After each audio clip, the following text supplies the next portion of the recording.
नमस्कार दोस्तों, study IQ में आप सभी का स्वागत है। मेरा नाम है डॉक्टर महिपाल सिंह राठौड़ और आज इस वीडियो में मैं आपके साथ चर्चा करूंगा नेपाल में हुए कुछ रीसेंट मास प्रोटेस्ट के बारे में।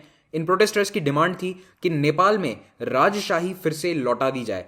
नेपाल इस वक्त है federal democratic Republic of Nepal, तो ये प्रोटेस्टर्स चाहते हैं कि इसमें से रिपब्लिक नेचर हटा दिया जाए, यानी कि हेड ऑफ स्टेट चुना हुआ ना हो, प्रेसिडेंट ना हो, बल्कि राजशाही फिर से लौटा दी जाए। तो लोकतंत्र की जगह राजशाही फिर से क्यों लौटाने की डिमांड कर रहे हैं नेपाल के लोग, इसके बारे में मैं आपको बताऊंगा, डिस्कस करेंगे। ब्रीफ हिस्ट्री हम कि नेपाल कैसे एक राजशाही से लोकतंत्र की तरफ ट्रांजिशन किया था उसके बारे में मैं बताऊंगा, और क्या प्रॉब्लम्स हैं पिछले 12 सालों में जिसमें लोकतंत्र में इस तरह की डिमांड्स उठ रही हैं। अगर आप मुझसे सोशल मीडिया पर कनेक्ट करना चाहते हैं तो मुझे ट्विटर, फेसबुक या इंस्टाग्राम पर महिपाल राठौड़ हैंडल पर फॉलो कर सकते हैं। अगर आपको मेरे लेक्चर्स के पीडीएफ डाउनलोड करने हैं तो आप मेरे टेलीग्राम चैनल को सब्सक्राइब कर सकते हैं। इसी नाम से आपको टेलीग्राम चैनल भी मिलेगा। स्टडी आईक्यू आईएएस एग्जाम की तैयारी करने वालों के लिए एक स्पेशल स्मार्ट कोर्स लेकर आया है, जिस कोर्स की मदद से आप घर बैठे आईएएस एग्जाम की तैयारी कर सकते हैं। अपने मोबाइल फोन पर क्लासेस को अवेल कर सकते हैं या फिर अब लैपटॉप या कंप्यूटर स्क्रीन पर भी इस कोर्स को आप अवेल कर सकते हैं। ज़्यादा जानकारी के लिए हमारी वेबसाइट studiiq.com विजिट करें या फिर हमारी ऐप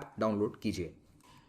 5 दिसंबर 2020 को नेपाल के कई शहरों में और काठमांडू में भी बड़े स्तर पर प्रदर्शन हुए राजशाही को लौटाने के लिए, और इस प्रो मोनार्की प्रोटेस्ट के पीछे कई रॉयलिस्ट ग्रुप्स थे, यानी कि कुछ ऐसे संगठन जो राजशाही को फेवर करते हैं, और साथ ही साथ एक डेमोक्रेटिक पार्टी भी थी। जी हां, राष्ट्रीय प्रजातंत्र पार्टी, जिसके नाम में प्रजातंत्र है लेकिन ये चाहते हैं कि राजशाही फिर से लाई जाए। ये इस प्रोटेस्ट को ऑर्गेनाइज कर रहे थे। इनका कहना था कि नेपाल को फिर से एक राजशाही बनाया जाए। कॉन्स्टिट्यूशनल मोनार्की बेसिकली इनकी डिमांड है कि राजा हो, मे बी कॉन्स्टिट्यूशन भी रहे, लेकिन राजशाही लौटा देनी चाहिए। नेपाल 2008 तक एक किंगडम ऑफ नेपाल था, लेकिन उसके बाद से वहां पर राजशाही को पूरी तरह खत्म कर दिया गया है। अब वहां पर हेड ऑफ स्टेट राजा नहीं होता है बल्कि एक प्रेसिडेंट होता है। इस वक्त नेपाल की प्रेसिडेंट कौन है ये आप मुझे कमेंट सेक्शन में बताएंगे। इस तरह के प्रोटेस्ट वैसे नेपाल में होते रहते हैं। पिछले 12 सालों में कई बार इस तरह के प्रोटेस्ट हुए हैं। रीसेंट प्रोटेस्ट कुछ छोटे स्तर पर जून के महीने में शुरू हो गए थे काठमांडू में, लेकिन 5 दिसंबर को काफी बड़े स्तर पर प्रोटेस्ट हुए और कई शहरों में हुए। नेपाल के होम मिनिस्ट्री ने इन प्रोटेस्ट को रोकने के लिए सरकार को आदेश भी दिए, सभी डिस्ट्रिक्ट्स को आदेश दिए गए, अगर आपको फोर्स इस्तेमाल करनी पड़े तो भी कीजिएगा, लेकिन फिर भी ये प्रोटेस्ट ऑर्गेनाइज किया गया।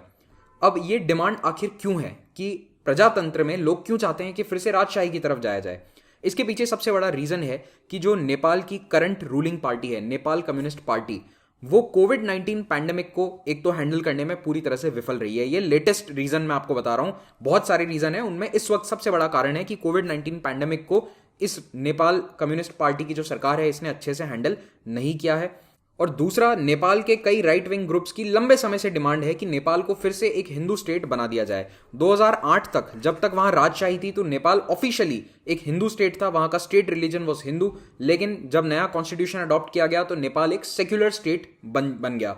तो ये जो राइट विंग ग्रुप्स हैं ये चाहते हैं कि नेपाल फिर से एक हिंदू स्टेट बन जाए, और इसमें अभी सबसे बड़ा जो इशू है वो है एक तो कोविड-19 पैंडेमिक, और दूसरा करप्शन बहुत बढ़ गया है। ऐसा परसीव किया जाता है कि पिछले 12 सालों में जब से लोकतंत्र आया है तब से करप्शन बढ़ गया है, और जो नेपाल के पॉलिटिकल लीडर्स हैं वो आपस में ही इन फाइटिंग में बिजी रहते हैं। इनफैक्ट जो नेपाल कम्युनिस्ट पार्टी के जो लीडर्स हैं वो भी आपस में टॉप जॉब को लेकर, प्राइम मिनिस्टर की पोजीशन को लेकर इनमें इन फाइटिंग चलती रहती है।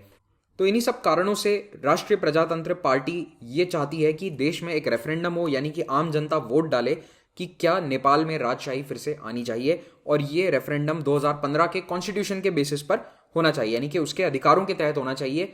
और ये जो डिमांड है, ये इनकी डिमांड इसलिए है क्योंकि ये चाहते हैं कि नेपाल में फिर से हिंदू मोनार्की एस्टैब्लिश हो। अब थोड़ा हम हिस्टोरिकल बैकग्राउंड देख लेते हैं। 1768 में नेपाल के कई छोटे किंगडम्स को यूनिफाई करके गोरखा राजा पृथ्वी नारायण शाह ने किंगडम ऑफ नेपाल की स्थापना करी। जो नेपाल हम आज देखते हैं वो मोर और लेस इस रूप में 1768 में स्थापित किया गया पृथ्वी नारायण शाह के द्वारा। 1814 1816 के बीच में ईस्ट इंडिया कंपनी के साथ लड़ाई होती है, एंग्लो नेपालीज वॉर होता है, उसके बाद ट्रीटी ऑफ सुगौली साइन करी गई। इस पर मैंने एक अलग से वीडियो भी बनाया था, आप चाहें तो देख सकते हैं उसे। और 1846 में ये जो रूलिंग शाह डायनेस्टी थी इसके हाथ से पावर थोड़े समय के लिए चला गया, थोड़ा क्या 100 साल के लिए चला गया। एक्चुअली 1846 के बाद इनके जो प्राइम मिनिस्टर्स थे, यानी कि जो राणास थे, उन्होंने पावर अपने पास ले लिया। कहने को शाह डायनेस्टी के लोग राजा होते थे, लेकिन वो राजा केवल नाम के थे, फिगर हेड थे। एक्चुअल पावर सारा राणास के पास होता था। 1950 में यानी 100 साल बाद राणा डायनेस्टी ने, यानी इन प्राइम मिनिस्टर्स ने एक्चुअली में सत्ता पूरी तरह से हथियाने की कोशिश करी। जो राजा त्रिभुवन थे, यानी कि जो शाह डायनेस्टी के राजा थे, उनको देश छोड़कर भारत आना पड़ा। भारत ने उनको शरण दी। पीछे राणाज ने राजा के छोटे से पोते 3 साल के ज्ञानेंद्र को राजा घोषित कर दिया। कुछ महीनों के लिए उन्हें गद्दी पर बैठा दिया, लेकिन भारत के सपोर्ट से त्रिभुवन फिर से नेपाल में जाने में सक्सेसफुल रहे और भारत की हेल्प से नेपाल में एक गवर्नमेंट बनती है नेपाली कांग्रेस की। ठीक है, तो ये जो राणास का पूरा प्लान है ये एक तरह से फेल हो गया। अगर आप चाहते हैं कि मैं इस पूरे घटनाक्रम के बारे में एक अलग लेक्चर बनाऊं तो कमेंट सेक्शन में जरूर मेंशन कीजिएगा। और 1950 के बाद से एक नेपाल में to some extent prime minister था। थोड़ा सा राजा का पावर कम हुआ, लेकिन फिर भी राजा के पास काफी पावर था। ये इंग्लैंड की तरह नहीं था कि वहां पे आम चुनाव हो रहे हैं और राजा केवल नाम का है, ऐसा नहीं था। राजा के पास काफी पावर थी। लेकिन 1980 आते आते एक पॉपुलर मूवमेंट शुरू होता है नेपाल में। डिमांड शुरू होती है कि यहाँ पर भी चुने हुए प्रतिनिधि हो, प्राइम मिनिस्टर हो, राजा के हाथ में सारी पावर नहीं होनी चाहिए। एब्सोल्यूट मोनार्की से हमें थोड़ा सा शिफ्ट होना चाहिए, और राजा ने ये डिमांड मान ली। तो 1990 में राजा कौन था? किंग त्रिभुवन के पोते इस वक्त राजा थे, किंग बीरेंद्र शाह। तो बीरेंद्र बीर विक्रम शाह ने, जो काफी पॉपुलर राजा थे बाय द वे, इन्होंने लोगों की डिमांड को सुना, माना और अपनी पावर कम करके चुने हुए प्रतिनिधियों को पावर देने का फैसला किया 1990 में। तो ये जो पूरा मूवमेंट है ये टू सम एक्सटेंट सक्सेसफुल हुआ। 1990 में कॉन्स्टिट्यूशनल मोनार्की की शुरुआत होती है नेपाल में। लेकिन फिर भी इससे कुछ लोग संतुष्ट नहीं थे। तो नेपाल में जो माओइस्ट थे वो चाहते थे कि पूरी तरह से मोनार्की अबॉलिश हो और सारा पावर जनता के हाथ में आए। तो इन्होंने एक आर्म्ड स्ट्रगल की शुरुआत करी। इन्होंने सरकार के खिलाफ हथियार उठाए 1996 में, और 10 साल तक नेपाल में एक सिविल वॉर चला जिसमें माओइस्ट मिलिटेंट्स जो हैं वो सरकार के खिलाफ लड़ रहे थे।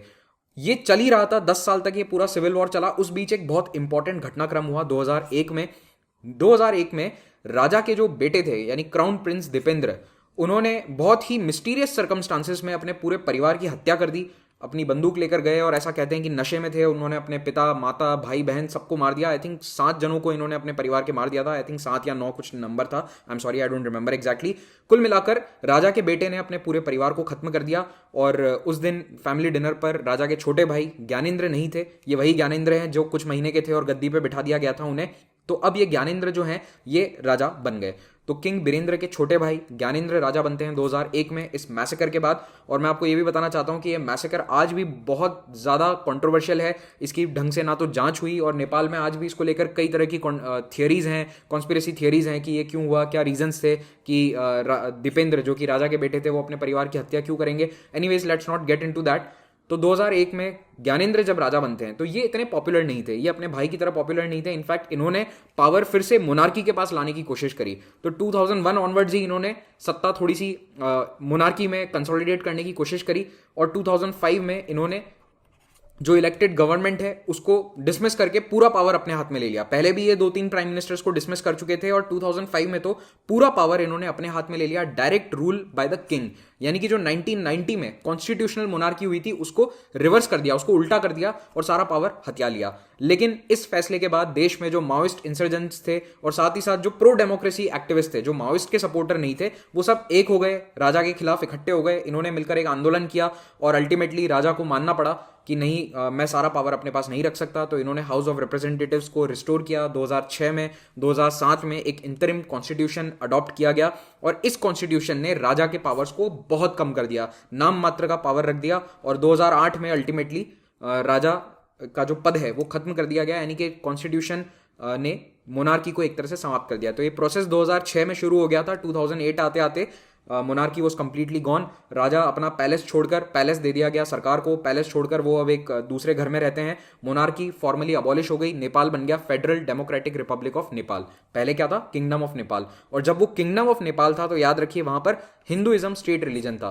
तो नेपाल दुनिया का एकमात्र देश था जहां पर हिंदू धर्म स्टेट रिलीजन था, पूरे राष्ट्र का धर्म था, ऑफिशियल गवर्नमेंट के द्वारा रिकग्नाइज्ड स्टेट रिलीजन था। लेकिन 2008 में ये दर्जा खत्म हो गया, क्योंकि नया नेपाल जो था वो एक सेक्युलर स्टेट के रूप में उसने अपना कॉन्स्टिट्यूशन अडॉप्ट किया। लेकिन पिछले 12 सालों में प्रजातंत्र आने के बाद नेपाल में स्टेबिलिटी नहीं रही है। वहां की सरकार ने 2 बार तो संविधान बदला। 2007 में एक संविधान अडॉप्ट किया गया, उससे लोग खुश नहीं थे, तो 2015 में एक फिर से नया संविधान बना, जो भी बहुत मुश्किलों के बाद लिखा गया, बहुत मुश्किलों के बाद वो एक्सेप्ट हुआ सभी के द्वारा। और 12 साल में 11 बार प्राइम मिनिस्टर बदल चुके हैं, 10 बार बदले हैं, 11 प्राइम मिनिस्टर रह चुके हैं। तो 12 साल में 11 प्राइम मिनिस्टर, आप समझ रहे हैं कितना ज्यादा पॉलिटिकल चेंज आ रहा है। आप ऑलमोस्ट हर साल ये न्यूज पढ़ेंगे करंट अफेयर्स में कि नेपाल में नया प्राइम मिनिस्टर आ चुका है। तो ये जो बार बार इनस्टेबिलिटी आ रही है, पॉलिटिक्स में स्टेबिलिटी नहीं है, पॉलिटिकल एस्टैब्लिशमेंट्स में स्टेबिलिटी नहीं है, कई बार जो नेता हैं वो बहुत ही अनपॉपुलर सिद्ध हुए हैं, खास करके जो सीनियर लीडर्स हैं पार्टीज के, उनकी लाइफस्टाइल को लेकर भी कई बार सवाल उठते हैं कि ये लोग विदेश जाते हैं ट्रीटमेंट के लिए, अपना मेडिकल ट्रीटमेंट कराने प्राइवेट जेट से जा रहे हैं। तो इस तरह के जो ये निर्णय हैं नेताओं के, ये लोगों को हजम नहीं होते हैं। लोग सोच रहे हैं कि जहां हमने प्रजातंत्र चूज किया था, ये सोचकर कि सत्ता हमारे पास रहेगी, लोगों के पास रहेगी, लेकिन एक्चुअली में ये जो लीडर्स हैं ये बिहेव कर रहे हैं बिल्कुल राजा महाराजा की तरह। तो इस तरह की एक पॉपुलर कंप्लेंट है नेपाल में। लेकिन मैं ये फिर से आपको बता देना चाहता हूं, इसका मतलब ये नहीं है कि सभी लोग वहां पर राजशाही चाहते हैं। एक पर्टिकुलर तबका है लोगों का, वो राजशाही चाहता है। बाकी कई लोग आज भी कहते हैं कि चाहे ये सिस्टम परफेक्ट नहीं है but it is still better than a monarchy, यानी कि राजशाही से बेटर लोकतंत्र है, चाहे वो कितना भी इम्परफेक्ट क्यों ना हो, उसको सुधारने में समय लगेगा। कोई भी डेमोक्रेसी एक बार में परफेक्ट नहीं बनती है। इस मूवमेंट का भारत पर क्या असर पड़ सकता है? तो देखो, भारत का यहाँ पर कोई बहुत बड़ा मेजर रोल नहीं है, लेकिन ये जरूर है कि भारत में जो रूलिंग पार्टी है इस वक्त बीजेपी, वो हिंदुत्व आइडियोलॉजी को फॉलो करती है। और अगर नेपाल में भी अगर एक प्रो मोनार्की मूवमेंट है जो फिर से नेपाल को एक हिंदू किंगडम बनाना चाहता है, तो डेफिनेटली वो हिंदुत्व आइडियोलॉजी के साथ अलाइन होता है।